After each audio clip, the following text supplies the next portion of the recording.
अब यूपीएससी की तैयारी के लिए दिल्ली या इलाहाबाद आने की जरूरत नहीं है, क्योंकि सिविल्स डेली कराने जा रहा है आपकी प्रिपरेशन सीडी यूट्यूब क्लासेस के माध्यम से, जहां हम लेकर आ रहे हैं डेली बेसिस पर करंट अफेयर्स और स्टैटिक पोर्शन के टॉपिक्स, प्रीलिम्स, मेंस और इंटरव्यू को मद्देनजर रखते हुए तमाम वीडियो लेक्चर्स और मेंटरशिप गाइडेंस, वो भी बिल्कुल निशुल्क। हम अपना टाइम इन्वेस्ट करते हैं ताकि आप अपना कीमती वक्त सही जगह सही डायरेक्शन में इस्तेमाल करें। Press the bell icon and subscribe to our channel to follow hashtag. नमस्कार दोस्तों, मैं हूं आद्या और स्वागत है आप सभी का सिविल्स डेली के daily current affair analysis program में। तो चलिए शुरू करते हैं आज की खबरों का सिलसिला। देखते हैं क्या है आज की सुर्खियों में खास हमारे एग्जाम से रिलेटेड। हमारी सबसे पहली जो आज की हेडलाइन है वो चाइना से आ रही है, जो कि रीड करती है कि China's economy grows 8.1% to 18 trillion dollars. जी हाँ, एक मैसिव इकोनॉमिक ग्रोथ देखी गई है कहां पर, चाइना की इकोनॉमी में। और जो ये ग्रोथ है ये लगभग 8.1% की ग्रोथ है, which is now touching 18 trillion dollars mark. ठीक है, बहुत बड़ा अमाउंट है, बहुत बड़ा जो ये स्लैब है एक तरह से उसको देखा जा सकता है। लेकिन इस इकोनॉमिक ग्रोथ को जो है के साथ ही चलते हुए एक दूसरी खबर भी है, वो ये कि लोवेस्ट बर्थ रेट भी देखा गया है चाइना में। और ये लोवेस्ट बर्थ रेट जो है एज कंपेयर टू 1949 के बाद अब हुआ है। ठीक है, और ये पॉलिसी मेकर्स जो हैं चाइना के, उनके लिए जो है ये थोड़ी कह सकते हैं कि थोड़ी टेंशन वाली खबर है, थोड़ी कंसर्न वाली खबर है। ठीक है, लास्ट ईयर जो है जो इनका एक्सपेंशन था वो फास्टेस्ट माना गया था सिंस 2011, और उसने एक इतनी स्ट्रांग रिकवरी जो है वो ग्रोथ को जो है रिकवरी ग्रोथ को हिट किया था, जिसमें कि 2.2% जो है बोला गया था कि ये जो है लगभग 2.2% लो है 2020 में। ठीक है, सिंस ये सारा कुछ इसलिए था क्योंकि the whole world was fighting with Covid. Covid इस साल भी है, बट स्टिल चाइना ने अपनी इकोनॉमिक ग्रोथ को एक बहुत बड़े मापदंड पर ले जाकर खड़ा कर दिया है। ठीक है, 30% ग्रोथ उनके इंपोर्ट्स में हुई है और एक्सपोर्ट्स में हुई है। ठीक है, अगर हम बात करें उनकी रिकवरी की डोमेस्टिक रिटेल सेल में, तो वहां भी ग्रोथ देखी गई है। और एक्सपोर्ट का जो कंट्रीब्यूशन है टोटल, वो लगभग 20.9% जो है देखा गया है। ठीक है, जबकि जो कंजम्पशन होता है वो आका गया है 65.4% में। और ये पूरा डेटा कौन रिलीज करता है? National bureau of statistics, NBS ने ये पूरा डेटा जो है वो निकाला है। इसी के साथ ये भी देखा गया कि जो रिटेल में सेल्स होती हैं हमारी, वो लगभग 12.5% जो है वो बढ़ी है, जबकि जो फिक्स्ड असेट का जो असेसमेंट है वो 4.9% के आसपास गया है। ठीक है, और ओवरऑल ग्रोथ जो है लास्ट क्वार्टर से इस क्वार्टर के अगर हम देखें, तो वो लगभग 4% या 4.9% की थर्ड क्वार्टर में देखी गई है। ओके, लेकिन इन सभी ग्रोथ्स के साथ, जैसा कि मैंने बोला कि जो एक कंसर्न वाली खबर है वो बर्थ रेट को लेकर है। ठीक है, कि भाई इतनी ज्यादा ग्रोथ के साथ साथ जहां ग्रोथ हो रहा है वहीं पर बर्थ रेट कम होते जा रहा है। और इतना ही नहीं, ये कहा जा रहा है कि जो चाइना का बर्थ रेट है उसके नेशनल ग्रोथ रेट के अनुसार 0.34% पर थाउजेंड हो चुका है। ठीक है, जिसका मतलब ये है कि birth rate was only slightly higher than the national death rate. ठीक है, तो जो डिफरेंस है बर्थ रेट और डेथ रेट का, वो ज्यादा नहीं है, बहुत मामूली सा डिफरेंस है, despite moves to relax planning restrictions जो कि गवर्नमेंट ने 3 चाइल्ड पॉलिसी अलाउ करके दिया हुआ है। ठीक है, और एनबीएस का ये भी कहना है, एनबीएस यानी नेशनल ब्यूरो ऑफ स्टैटिस्टिक्स का, कि 10.6 मिलियन बेबीज जो हैं वो लास्ट ईयर पैदा हुए थे। ठीक है, और 12 मिलियन जो है वो लगभग जो है 2020 में हुए थे। और लोवेस्ट नंबर है ये since the founding of People's Republic of China in 1949। तो सबसे कम जो बॉर्न है चिल्ड्रन रेट, बर्थ रेट है, वो देखा गया है। ठीक है, और ये जो है एक गड़बड़ खबर है, क्योंकि इससे क्या होगा कि आने वाले टाइम में ऑलरेडी जो एज्ड ओल्ड पॉपुलेशन है चाइना की वो ज्यादा हो रही है। ठीक है, और जो यूथ पॉपुलेशन है वो कम हो रही है। तो इस वजह से इसका पूरा इम्पैक्ट जो है कहीं न कहीं आने वाले टाइम में चाइना की इकोनॉमी पर, चाइना के पावर पर भी पड़ेगा, इसलिए ये खबर इम्पोर्टेंट है। आप इसको नोट डाउन कर लीजिएगा जो आंकड़े मैंने आपको बताए हैं और इसको आप जब भी आपको कंपेयर करने को होगा इंडिया को या चाइना को तो वहाँ पर आप इसको कोट डाउन कर सकते हैं। ठीक है? चलिए आगे चलते हैं। एक क्वेश्चन है यहाँ आपके लिए, इसको ट्राई करिएगा सॉल्व करने का और कमेंट सेक्शन में हमें इसका आंसर ज़रूर बताइएगा। ये जो है ऑलरेडी आ चुका है हमारे पास्ट ईयर क्वेश्चन में, तो इसलिए मैंने दिया सो दैट आपका एक ब्रश अप, एक रिवीजन हो जाएगा इससे, ठीक है? और कोशिश करिएगा सही आंसर देने की, मुझे पता है आप लोग मुझे निराश नहीं करेंगे, ठीक है? दूसरी हमारी जो न्यूज़ है, वो है गडकरी जी से रिलेटेड। देखिए, गडकरी जी सदर्न लीडर्स से, जो साउथ इंडिया के स्टेट्स के लीडर्स हैं, उनसे मिले हैं। क्यों मिले हैं? क्योंकि वो गए थे एक इनॉग्रल सेशन में, जहाँ पर कि एक कॉन्फ्रेंस हो रही थी ऑन द पीएम गति शक्ति मिशन के ऊपर, ठीक है? और वहाँ पर जो है साउथ इंडिया के जो लीडर्स हैं, उन्होंने अपनी डिमांड्स रखी है, उन्होंने कंप्लेंट्स भी की है। किसी ने ये कंप्लेन की कि भाई तेलंगाना ने कहा कि हमें डिफेंस कॉरिडोर चाहिए, पुडुचेरी ने कहा कि हमें एयरपोर्ट चाहिए, ठीक है? और ये भी बोला गया कि मोदी जी कहते हैं कि भई टीम इंडिया बनाओ, सबका साथ, सबका विकास करो, लेकिन तेलंगाना हो गया या और भी जो साउथ इंडियन स्टेट्स हो गए, हमारी तरफ ध्यान नहीं दिया जा रहा है, ठीक है? तेलंगाना ने कहा कि हम चौथे लार्जेस्ट कंट्रीब्यूटर हैं देश में, ठीक है? कंट्री की इकोनॉमी में, लेकिन हमें ओवरलुक किया जा रहा है, चाहे वो रेलवेज़ का मामला हो, चाहे वो डिफेंस का मामला हो, चाहे वो डिफेंस कॉरिडोर का मामला हो या फिर एक्सप्रेस वे का मामला हो, ठीक है? और ये भी बोला गया कि हैदराबाद जो कि एक पॉपुलर डिफेंस डेस्टिनेशन माना जाता है, जहाँ पर कि डीआरडीओ है, डीआरडीएल है, डीएमआरएल है, आरसीआई है, सब कुछ है, ठीक है? और उसके साथ-साथ बैंगलोर जिसमें कि जो जिसके पास एचएएल है और भी दुनिया जहान की लैब्स हैं, हमारे पास जो है हमें जो है डिफेंस कॉरिडोर नहीं दिया गया, जो कि ज़रूरत थी, जिसकी ज़रूरत थी बैंगलोर और हैदराबाद के बीच में। और वही वैसा ही एक डिफेंस कॉरिडोर कहाँ प्रोवाइड किया गया? डिफेंस इंडस्ट्रियल प्रोडक्शन कॉरिडोर दिया गया कहाँ पर? बुंदेलखंड में, ठीक है? तो इस तरीके से इन लोगों ने अपनी नाराज़गी जताई है। जो इम्पोर्टेंट है यहाँ पर वो ये है कि पीएम गति शक्ति मिशन एक तो, ठीक है?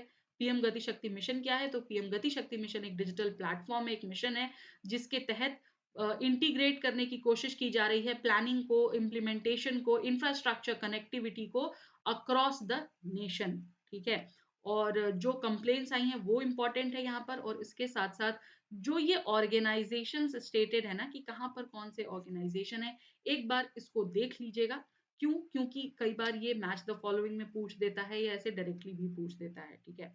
और एक और चीज़ का रेफरेंस दिया गया जो कि है कराईकल यानी कि पिलग्रिमेज टाउन, ठीक है? उसकी भी बात की गई कि यहाँ पर सिर्फ़ देश से ही नहीं बल्कि दुनिया भर के तमाम पिलग्रिमेज जो पिलग्रिम्स जो हैं वो आते हैं लेकिन यहाँ पर कोई एयरपोर्ट फैसिलिटी अवेलेबल नहीं है, इसकी भी कंप्लेंट की गई, रेल कनेक्टिविटी की भी कंप्लेंट की गई। इन शॉर्ट अगर देखें तो साउथ सदर्न स्टेट्स ने बहुत सारी इंफ्रास्ट्रक्चर डेवलपमेंट को लेकर के कंप्लेंट और अपनी नाराज़गी ज़ाहिर की है, ठीक है? चलिए आगे चलते हैं। तीसरे न्यूज़ पर तीसरा न्यूज़ जो हमारी है वो रिपब्लिक डे टैब्लू से रिलेटेड न्यूज़ है। आपको पता है रिपब्लिक डे पर जो है पूरा एक कारवां निकलता है, एक टैब्लूक्स जो है वो ऑर्गेनाइज़ किया जाता है, ठीक है? झाँकियाँ जिसमें निकलती हैं, हर स्टेट जो है अपनी तरफ से कुछ नया, कुछ अलग प्रदर्शन करता है, फ़ोर्सेस करती हैं। तो उनमें क्या हुआ है हमारे 3 स्टेट्स हैं तमिलनाडु, वेस्ट बंगाल और केरला, ठीक है? इन लोगों की जो प्रपोज़ल्स थे, उसे कैंसल कर दिया गया है, उसे रिजेक्ट कर दिया गया है और रिजेक्शन का कोई कारण नहीं बताया गया है, सिवाय इसके कि भाई हमारे पास इन टोटल 56 प्रपोज़ल आए थे, ठीक है? जिसमें से 21 को ही अप्रूवल मिला है, तो आपके उनमें से कुछ है जो कि रिजेक्ट हुए हैं, ठीक है? और इस पर ये जो भी स्टेट्स हैं हमारे, ये लोग जो है, ये अपनी नाराज़गी ज़ाहिर कर रहे हैं। ममता बनर्जी जी एक तरफ बोल रही हैं कि पीपल ऑफ बंगाल जो है वो डीपली पेन्ड हैं गवर्नमेंट सेंट्रल गवर्नमेंट की इस मूव से और ये एक गलत तरीका है, ये एक गलत प्रैक्टिस है जो कि की गई है, ठीक है? एक तो ये न्यूज़ थी। दूसरा इसी तरह जो है सेम वे जो है तमिलनाडु और इन लोगों ने भी मना किया इन लोगों ने भी अपने मतलब नाराज़गी ज़ाहिर की। इसके बाद ये भी कहा गया कि भाई हमने प्रपोज किया था tableau commemorating the contributions of Netaji Subhash Chandra Bose, ठीक है, और उनकी आईएनए यानी इंडियन नेशनल आर्मी के उनकी 125वीं बर्थ एनिवर्सरी पर, ठीक है, which was carrying the portraits of some of the most illustrious sons and daughters of the country, ठीक है, बट ये चीज कैंसिल कर दी गई है, ये चीज रिजेक्ट कर दी गई है बिना किसी रीजन को असाइन किए, ठीक है। हालांकि इसी साल जो टैब्ल्यू ऑफ सीपीडब्ल्यूडी है, ठीक है, सीपीडब्ल्यूडी का जो ऑर्गेनाइजेशन है उसने नेताजी सुभाष चंद्र बोस पर जो है टैब्ल्यू निकाला है, और यही क्वेश्चन जो है ये पूछा जा रहा है बार बार स्टेट गवर्नमेंट्स के द्वारा इनसे, ठीक है, और इस पूरी प्रक्रिया को डीपली डिसअपॉइंटिंग जो है कहा गया है, ठीक है। इसको थोड़ा सा और हम समझेंगे। पहली चीज तो ये क्या समझने वाला है इसमें कि कौन मैनेज करता है रिपब्लिक डे परेड को। तो जो डिफेंस मिनिस्ट्री है हमारी, वो रिस्पॉन्सिबल होती है for the authority, responsible authority होती है for the whole Republic Day parade and the celebration organisation. और सितंबर के अराउंड क्या होता है कि स्टेट्स को इनवाइट किया जाता है, यूटीज को इनवाइट किया जाता है, सेंट्रल गवर्नमेंट डिपार्टमेंट्स को इनवाइट किया जाता है कि भाई आप अपने अपने प्रपोजल लेकर के आइए कि आप परेड में कौन सी चीज का प्रदर्शन करेंगे अपने टैब्लिक्स के द्वारा, ठीक है। और जो ये टैब्लिक्स मैनेजमेंट की बात है, इसमें क्या होता है कि जो डिफेंस मिनिस्ट्री है वो एक बेसिक गाइडलाइन शेयर करती है कि भाई इन पर्टिकुलर गाइडलाइंस के तहत ही आपका टैबलुक्स होना चाहिए और ये सारी चीजें उसमें इंक्लूडेड भी होनी चाहिए। और टैबलुक्स ऑफ दो डिफरेंट स्टेट या यूटी जो है वो सेम नहीं हो सकते, ठीक है। जैसे कि मैं बोलूं कि अगर हरियाणा भी जो है इस पर कर रहा है, सुभाष चंद्र बोस पे कर रहा है और तमिलनाडु भी कर रहा है, तो वो नहीं हो सकता, ठीक है। और जो टैबलुक्स हैं उन्हें शोकेस करते हुए रहना चाहिए diversity of the Indian country या इंडियन नेशन, ठीक है। और तो और ये जो टैबलुक्स हैं इनके पास कोई भी एनी राइटिंग या यूज ऑफ लोगोस नहीं होना चाहिए except the name of the state UT department. और ये सिर्फ उसी चीज को जो है अपने टैबलुक्स पे शोकेस कर सकते हैं, कोई भी मतलब दूसरी चीज का ये शोकेस नहीं कर सकते, ठीक है। और मिनिस्ट्री जो है वो पार्टिसिपेंट से ये भी बोलती है कि आप ज्यादा से ज्यादा इको फ्रेंडली चीजों का, इको फ्रेंडली मटेरियल्स का यूज करें और प्लास्टिक या प्लास्टिक बेस्ड प्रोडक्ट्स को जो है वो अवॉइड करें, ठीक है। तो ये थी पूरी खबर हमारी टैबलुक से रिलेटेड। बताइएगा मुझे, आपसे एक क्वेश्चन है कि इस बार का जो रिपब्लिक डे परेड है, मतलब रिपब्लिक डे सेलिब्रेशन है, ओके, इसमें चीफ गेस्ट कौन है? ये आपसे, ये मैंने पढ़ाया है, ठीक है। चीफ गेस्ट का मुझे नाम बताइए फटाफट से कमेंट सेक्शन में कि कौन आ रहे हैं इस बार इंडिया के चीफ गेस्ट बनकर, ठीक है। और आई होप ये आपको समझ आ गया होगा। नेक्स्ट न्यूज पर चलते हैं। नेक्स्ट न्यूज हमारी अगेन सुप्रीम कोर्ट की तरफ से आ रही है। क्या है न्यूज? न्यूज ये है कि सुप्रीम कोर्ट ने अपने डिसीजन को अपहोल्ड किया है, जो कि डिसीजन था देवास के वाइंड अप को लेकर के, ठीक है। सबसे पहली बात तो ये कि भाई क्या डिसीजन था, एनसीएलटी यानी नेशनल कंपनी लॉ ट्रिब्यूनल को लेकर के डिसीजन था, related to national company law appellate tribunal के अकॉर्डिंग। सबसे पहले तो आप एनक्लैट को समझ लेते हैं, जो कि national company law appellate tribunal है। एनक्लैट क्या है? एनक्लैट का कॉन्स्टिट्यूशन कब हुआ था? एनक्लैट का कॉन्स्टिट्यूशन हुआ था सेक्शन 410 के तहत, under the companies act of 2013। और क्यों किया गया था? इसलिए किया गया था सो दैट वहां पर अपील्स सुनी जा सके नेशनल कंपनी लॉ ट्रिब्यूनल के ऑर्डर पर, ठीक है। और एनक्लैट जो है उसे हम एपिलेट ट्रिब्यूनल कहते हैं, जहां पर की कंप्लेंट्स के जो है अगेंस्ट जो है जाकर अपील की जाती है और उसे सुना जाता है under section 61 of the insolvency and bank करप्सी code, ठीक है। और एनक्लैड जो है वो ऐसी इंसॉल्वेंसी के साथ की जो रिपोर्ट्स हैं वो तो सुनता ही है, उनके ऊपर जो है ऑर्डर्स भी पास करता है, और इतना ही नहीं डिस्पोज ऑफ अपील्स भी करता है against any direction issued or decision made or order passed by the competition commission of India, ठीक है। एक ये वाला पॉइंट जोड़ लेना, ये काफी इंपॉर्टेंट है, ठीक है। इसके अलावा कोई भी अग्रीव्ड पर्सन, कोई भी अग्रीव्ड इंडिविजुअल या आइडेंटिटी जो है किसी भी उसमें ऑर्डर के उसको लेकर के जो है एनक्लैट के पास जा सकती है, अपनी अपील फाइल कर सकती है, और अगर वो नहीं होता है तो एनक्लैट की अपील को सुप्रीम कोर्ट तक भी ले जा सकती है, ठीक है। अब आते हैं मुद्दे पर कि सुप्रीम कोर्ट का क्या कहना है। तो देखिए सुप्रीम कोर्ट जो है वो एनसीएलटी का एक जो डिसीजन है उसको अपहेल्ड करता है और वो डिसीजन था टू वाइंड अप देवास। अब पहली चीज़ तो ये कि भाई देवास क्या है? तो देवास का मतलब है digitally enhanced video and audio services, ठीक है? Digitally enhanced video and audio services, ठीक? और इसको जो है उन्होंने कहा था कि ये जो है जब इसका गठन किया गया था देवास का, तो उस टाइम पे कहा गया था कि ये एक मूव होगा जो रिवॉल्यूशनाइज़ करेगा डिजिटल मीडिया को और ब्रॉडकास्टिंग सर्विसेज़ को, ठीक है? सैटेलाइट्स के माध्यम से। लेकिन सुप्रीम कोर्ट का ये मानना है और कि सीबीआई इन्वेस्टिगेशन के बाद देवास जिसका मतलब गॉड से रिलेटेड है, देव, देव इज़ गॉड, ठीक है? लेकिन अल्टीमेटली जो इसका अर्थ निकल कर आ रहा है, वो देव नहीं बल्कि असुर या असुराज यानी डेमन्स का अर्थ निकल कर आ रहा है, ठीक है? और जो इसके ऊपर बात की गई उसमें ये भी कहा गया कि if the seeds of the commercial relationship between अंतरिक्ष एंड देवास, अंतरिक्ष इसरो का पार्ट है, राइट? और देवास इसका जो प्रोडक्ट होना था, इसकी जो जो इनसे निकल कर जो प्रोडक्ट मिलना था हमें इनकी पार्टनरशिप से, जो है वो प्रोडक्ट जो है एक तरह से देवास के द्वारा फ्रॉड किया जा रहा है और every part of that plant grew out of those seeds, ठीक है? Such as the agreements, the disputes, arbitral awards etcetera, जितनी भी चीजें हैं ये सब कुछ फ्रॉड और करप्शन से इन्फेक्टेड हैं बुरी तरीके से, इसलिए ये देवास ना होकर के ये असुराज वाली फीलिंग दे रहा है। ये अपहेल्ड किया गया है डिसीजन में और इसलिए इसको वाइंड अप करने के, इसको क्लोजर करने के लिए कहा गया है, ठीक है? तो ये चीज़ें थी। थोड़ा-सा इसमें और चलते हैं और समझते हैं कि भाई पहले तो अंतरिक्ष क्या है? मैंने आपको बताया अंतरिक्ष इसरो का आर्म है। क्या है अंतरिक्ष? उसको समझ लिए। तो अंतरिक्ष का मतलब है अंतरिक्ष कॉर्पोरेशन लिमिटेड, एसीएल जिसको कहते हैं। ये बैंगलोर में स्थित है और गवर्नमेंट ऑफ इंडिया द्वारा ओन्ड की गई कंपनी है, जिसमें एडमिनिस्ट्रेटिव कंट्रोल जो है इस कंपनी का, वो डिपार्टमेंट ऑफ स्पेस के पास है। ठीक है? और इसे हम इसरो की मार्केटिंग आर्म भी कहते हैं। तो अंतरिक्ष इंपॉर्टेंट है, इसको प्लीज नोट डाउन कर लीजिएगा और समझ लीजिएगा, इसकी डेफिनेशन समझ लेना, क्योंकि अक्सर जो रिसेंटली इन न्यूज वाला जो क्वेश्चन आ जाता है ना, रिसेंटली इन न्यूज, वो ऐसे करके पूछ देंगे कि recently in news what do you mean by अंतरिक्ष, ठीक है? तो इसकी डेफिनेशन समझ लीजिए।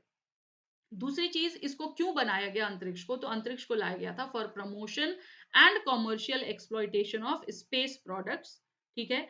और technical consultancy services, transfer of technologies जो भी इसरो डेवलप कर रही है। और वहीं पर देवास जो था, देवास मल्टीमीडिया कंपनी थी जो कि सैटेलाइट बेस्ड सर्विसेज देती थी। तो इन दोनों को जो है मिलाकर बोला गया कि भाई इनको जो है हम पार्टनरशिप से कुछ नया करते हैं। और दिसंबर 2004 में जो है देवास को एस्टैब्लिशमेंट हुआ। यहाँ ये ना इसका पूरा टाइमलाइन आपको मैंने दे दिया है, ठीक है? कि कब क्या हुआ। जनवरी 2005 में इन्होंने एक एग्रीमेंट साइन किया। दिसंबर 2005 में कैबिनेट ने क्लियर भी कर दिया वो agreement related to ISRO satellites GSAT 6 and GSAT 6A, ठीक है? फिर 2006-7 में देवास ने रेज किए 15 million each from Columbia Capital and Telecom Ventures, okay? और 2008 में देवास ने कंप्लीट किया third round of funding of $100 million dollars का फ्रॉम दी डेस्ट्रस टेलीकॉम, ठीक है? 2008 में आकर के डिपार्टमेंट ऑफ टेलीकम्युनिकेशन जो था, उन्होंने अलॉट की इन्हें एक नई सर्विस जिसका नाम था internet service provider licence to the Devas, ठीक है? तो ये सारा जो है एक, आप इसको जब रीड करोगे ना, ये पूरी की पूरी एक टाइमलाइन है, ठीक है? और फाइनली 2015 में जो है आप देखोगे कि इंटरनेशनल कोर्ट रूल्स ने इन फेवर ऑफ देवास जो है पूछा, अंतरिक्ष को बोला है टू पे $672 मिलियन का फाइन, ठीक है? तो इतना ज्यादा इसमें फ्रॉड, इतना ज्यादा करप्शन पाया गया कि फाइनली अब इसको जो है बंद करने की बात की गई। और जब सुप्रीम कोर्ट तक ये स्टोरी पहुंची है, तो ये हुआ है कि भाई इसको बंद करना ही सही डिसीजन है, ठीक है? और जो ये रूलिंग है, ये पूरी रूलिंग रिलेट करती है जनवरी 2005 एग्रीमेंट से रिलेटेड, जो कि देवास और अंतरिक्ष के बीच में हुआ था, जिसके तहत देवास को लीज दी गई थी as much as 70 MHz of S band spectrum, 2 satellite से that were to be launched by the ISRO, ठीक है? तो ये सारा हमारा डेवलपमेंट था, ओके? नेक्स्ट हमारी न्यूज़ कथक लेजेंड बिरजू महाराज जी से है, जिन्हें कि कथक का मेस्ट्रो कहा जाता था, इन्हें कथक का मास्टर कहा माना जाता था और ये थे भी। जिस तरीके से ये अपनी आर्ट को, अपनी स्किल्स को दर्शाते थे स्टेज पर बेसिकली रिच लीगेसी के रूप में वो हमें प्राप्त है और इनका जो है निधन हो गया है पंडित बिरजू महाराज जी का, ठीक है। अब देखिए बिरजू महाराज जी जो हैं कथाकार थे, ठीक है? और कथक में कथाओं के माध्यम से स्टोरीज़ को जो है वो पोर्ट्रे करते थे, ठीक है? बट यहाँ पर अगर हम देखें तो इनसे रिलेटेड पर्सनैलिटी से रिलेटेड क्वेश्चन पूछा जा सकता है, बिल्कुल पूछा जा सकता है।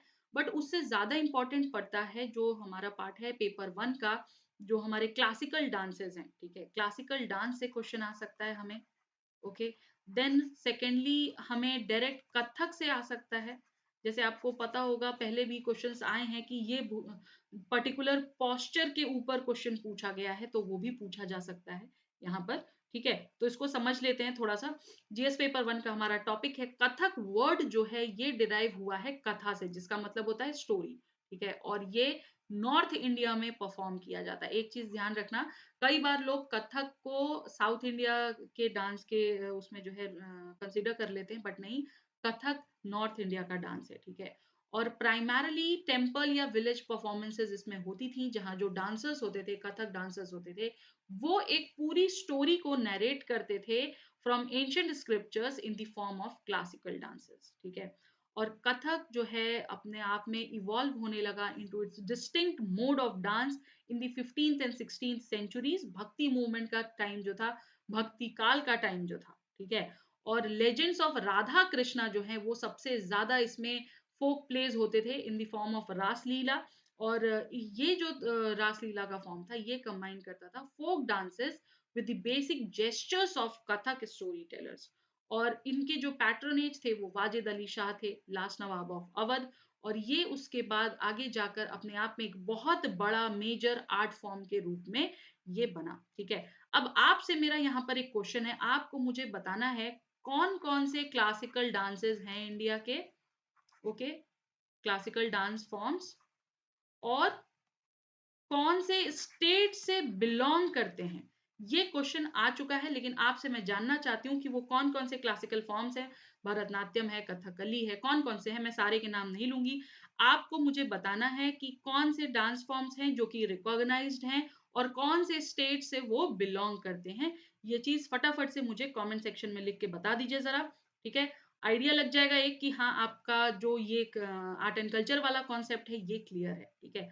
और जो आप ये इमेज देख रहे हैं यहाँ पर साइड में मैंने दी हुई है, इसमें आपको बताया गया है कि क्या-क्या, जैसे जो ये हाथों से ये अपनी स्टोरी टेलिंग की मुद्रा बताते थे, ठीक है? देन पर्शियन इन्फ्लुएंस जो है इनके इसमें देखा जाता था।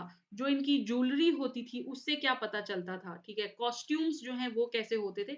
इन सारी चीज़ों का व्याख्यान आपको इस इमेज से लग जाएगा, ठीक है? तो फटाफट से ज़रा मुझे जो भी क्वेश्चन्स मैंने आपसे पूछे हैं आज उसका आंसर दे डालिए, और ये थी आज की मुख्य खबरें जिनसे रिलेटेड हमसे क्वेश्चन एग्ज़ाम में पूछ सकता है।